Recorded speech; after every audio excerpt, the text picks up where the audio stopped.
যেমন পরিস্থিতি সামনে আসে যে জাকের পার্টির পতাকার নিচে সমবেত হতে দেশবাসী বাধ্য হবে, যে সামনে যে ভয়াবহ বিপর্যয়কর সময় বর্তমান বিশ্বব্যাপী উপমহাদেশ ব্যাপী এবং বাংলাদেশের উপরেও যে ঝড় বাতাস বয়ে যাবে, তখনই হবে জাকের পার্টির সময়। এবং জাকের পার্টি ক্ষমতায় যাবে, চোখের পলকে জাকের পার্টি ক্ষমতায় যাবে।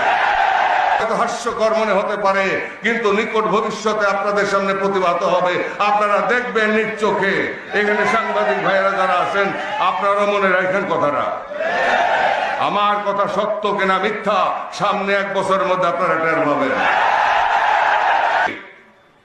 যে দ্রব্যমূল্যের ঊর্ধ্বগতি নিয়ে অনেক কথা হচ্ছে, দ্রব্যমূল্যের ঊর্ধ্বগতির কি দেখছেন? সামনে দেখবেন, সামনে দেখবেন। শুধু বাংলাদেশে নয়, সারা পৃথিবীতে কিরকম দুর্ভিক্ষ আসতেছে এই 2, 4, 6 মাসের ভিতরে আপনাদের সামনে পরিস্ফুটিত